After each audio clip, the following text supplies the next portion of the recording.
किन्तु लाइफआव जेखियानो जाया सासे मेटार खालायो दिनै नोङो माबायदि फरायबोदों स्कुलाव मा फरायबोदों बेखौ रावबो सोंनाय नङा जेब्ला नों लास्टआव साक्सेस जागोन अब्ला बेसोर मेटार खालायगोन दिनै सोरबा जेनेबा मार्क्स लाखिनाया बिराद मोजां किन्तु गासिबोनि खाफालाव बेफोरबायदि सुबिदाखौ मोनजोबा फेसिलिटिसखौ मोनजोबा दिनै सोरबा माब्लाबा खारननि थाखाय मार्क्स खम मोनदों जानो हागौ दा बेफोरखौ नोंथांमोना दुखु जानो नाङा आरो आं मार्क्स खम मोनबाय आं दिनै फरायनो हानाय नंला साप'ज जेनेबा थार्ड डिभिजन सेकेन्ड डिभिजन जानानै दिनै साइन्स स्ट्रिमाव एडमिसन मोनाब्ला नोंथांमोना बेखौहाय जेनेबा आं लाइफआव जेबो जानाय नंला होननानै सानना लानो नाङा मानो होनोब्ला गासिबो माने स्ट्रिमावनो माबा मोनसे नङा माबा मोनसे जानो हानायनि लामा दंखायो दा बेखौनो साननानै लानांगोन नोंसोर माने दिनै बाहागो लानानै आं बिराद मोजां मोनदों दिनै माने जोंहा माने SSLC HS पास जानाय फरायसुला फरायसुलिफोर बिथांमोनजों इन्टारेक्सन खालामनो मोननानै जोबोद मोजां मोनदों आरो बिथांमोना जाहाथे माने फिउचाराव मोजां थांखि लानानै जाफुंसारनो हायो लाइफआव माबा मोनसे साक्सेस जानो हायो बेफोरनि सायाव रायलायनो मोननानै जोबोद मोजां मोनदों नैबे समाव जे लाइमोन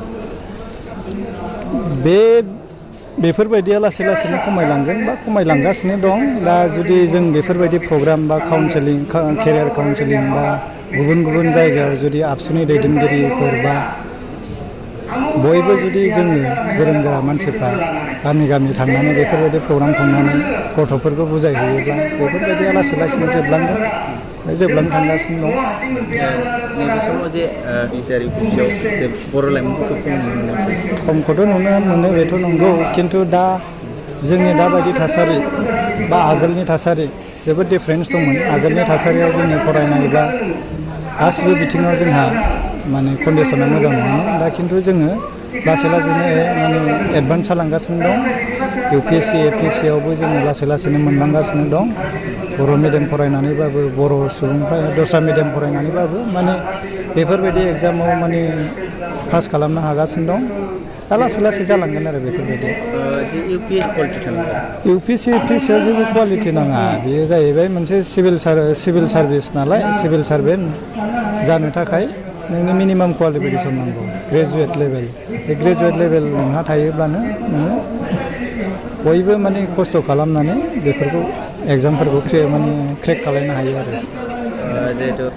जेखिनि थांखिखौनो एचिभ खालामनाया गोरलै नंखाया जुदि नोंहा थांखिया माने जुदि थिगबा नोंहा गोसो दंथारोब्ला मिडियामा एथ' माने इन्टारफेरेन्स खालामो जानो हागौ एसे एनै खालामो जेरै माने बर' मिडियाम फरायनायनिफ्राय इंलिस मिडियाम फरायग्रा गथ'फोरा एसे माने लेंगुवेजाव एडभान्स थायो खिन्थु लेंगुवेजखौ जोङो इमप्रुभ खालामनो हायो बे जेबो गिदिर खोथा नङा जुदि नोंहा थांखि दङब्ला नोंहा गोसो दङब्ला हायो आरो दा लासै लासैनो हालांगासिनो दं बर' मिडियामनिफ्रायबो ओंखारगासिनो दं साफा सानै ओंखारलांबाय थागोन बेखौ आं आसा खालामो नैबे फिसाफोरनि बेनो आजिखालि माने हिन्जावसा गथ'फ्रा आवगायलांगासिनो दं मानो होनोब्ला हौवासा गथ'फ्रा गोबां माने दस्रा माने फिल्डआहाय बा एक्टिभिटिसाव माने बाहागो लागासिनो बा गाज्रिबो जानो हागौ बा मोजांबो जानो हागौ खिन्थु जोङो बेफोरबायदि प्रग्रामखौ लाबाय थायोब्ला बेफोरबो खमायलांगोन जुदि दैदेनगिरिफ्रा जुदि बेफोरबायदि इनिसियेटिभखौ लाबाय थायो केरियार काउन्सेलिं बा गामि थांनानै बुजायहैबाय थायो लासै लासैनो बेफोरबायदियाबो खमायलांगोन बा रेसुआबो एखे जालांगोन आरो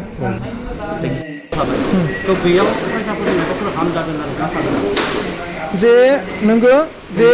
पेन्डामिक COVID-19नि जि सिटुएसन दा बेवहाय जोंनि माखासे इडुकेसनेल इन्स्टिटिउसनफोरा बन्द थादों दा बेयाव मेन्टेलि माखासे प्रेसार फैदों बा हार्म जादों दा बे प्रब्लेमा जाहैबाय जे फरायसाफोरा फोरोंगिरि सार बिथांमोनजों सोमोन्दोआव थानो मोनाखिसै फरायसालिया बन्द जानायनि थाखाय फरायसालियाव थांनो मोनाखै सोमोन्दोआ गेप जादों रिलेसना गेप जादों बिनि थाखाय फरायसा बिथांमोना माखासे डिप्रेसनाव गोलैदों दा बिनि थाखायनो जेन' बैफोरबायदि डिप्रेसनाव थाया फरायसाफोरा बै डिप्रेसनखौ होखारनो थाखायबो गैया खालामनो थाखायबो दिनैनि जे थांखि दा बेखौ सरजाबफानानै लादों आरो बिनि गेजेरजोंनो जोङो फोरमायदों जे फरायसाफोरा जेब्लाबो जोङो फोरोंगिरिफोरजों सोमोन्दो लाखिनांगौ आरो गार्जेनफोर जायनो माने गामि ओनसोलनि गेदेर गोलावफोर गासैजोंबो मोजां सोमोन्दो लाखिनानै जोङो सोलिलांनांगौ अब्ला जोंनि जिउआव जिखि जेंना फैयाथों मानो जोङो जेंनाफोरखौ सुस्रांलांनो हायो बा जेंनाखौ जोङो सौसिलांनानै दावगालांनो हायो जोङो दुलाराय बर' फरायसा बाक्सा जिल्ला हिसाबै लोगोसे दिनै गरेस्वर दख'रा दुलाराय बर' फरायसा आफादजों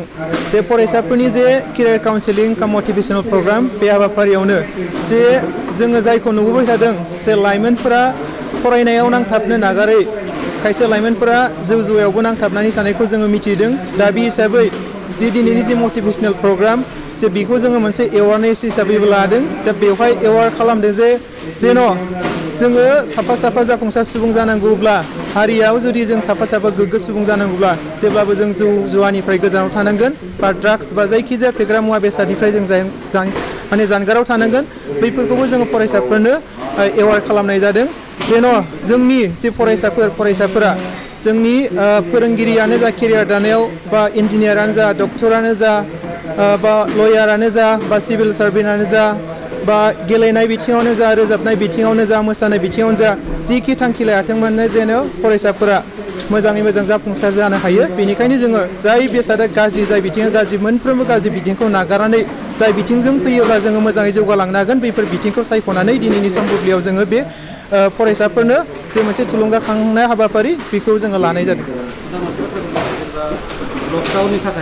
बाहागो लाफैनानै जोंनि जे फरायसाफोर बे फरायसा बिथांमोनखौ थुलुंगाखां होफैदों आरो बे हाबाफारिखौ लानायनि गुबै थांखिया जाहैबाय जे बुहुमाव बर'खौ मोनसे गेरेमसा माहारि महर मोनखांहोनांगौ बै बुहुमाव जुदि गेरेमसा माहारि महर बर'खौ मोनखांहोनांगौब्ला जोंहा माखासे जे फरायसाफोरनि जे फरायसा बुब्लियाव थांखिफोर सायख'नाय बै थांखि सायख'नायाव फरायसाफोरा जोबोद गोनो गोथोआव जायो दा बेनिखायनो जेन' बैफोर गोनो गोथोखौ गैया खालामनानै गाव मा जायो इयुनाव मा जानो लुबैयो दा बैफोर थांखिखौ सायख'नांगौनि थाखाय मोनसे जोङो बे हाबाफारिखौ लादों आरो बे हाबाफारिनि गेजेरजों जोंहा फुंखा सुबुं बिथांमोना बाहागो लानानै थांखिखौ लाथारनांगौ आरो थांखिखौ जाफुंहोनांगौनि थाखाय बोरै नाजालांनांगौ बेखौ फुंखा सुबुं बिथांमोना बाहागो लानानै जोंनि फरायसाफोरनो फोरमायथिदों